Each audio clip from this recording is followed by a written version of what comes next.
કે તમારી હૃદયની નળી કેવી છે, હૃદયમાં તકલીફ છે કે નહીં. તો એક મોસ્ટ ટ્રેન્ડિંગ ટેસ્ટિંગ, હૃદય છે ને ડાબી બાજુ હોય એટલે તમારે શું કરવાનું, ડાબો હાથ લેવાનો. ડાબા હાથમાં છે ને બે નળી આવી, રેડિયલ અને અલ્નર.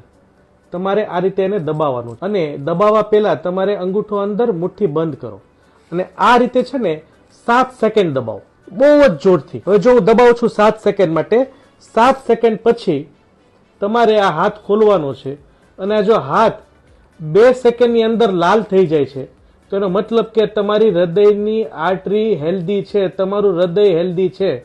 અને જો 2 સેકન્ડ પછી થાય છે તો તમારે હૃદયના ડોક્ટરની જરૂર છે. હવે જોઈ શકીએ આપણે, આ વ્હાઈટ હાથ છે અત્યારે મારો અને આને હું ખોલું છું, આ લાલ થઈ ગયો 2 સેકન્ડમાં, એટલે હૃદયની આર્ટરી હેલ્ધી છે. તો ચેક કરો અને ફોરવર્ડ કરો.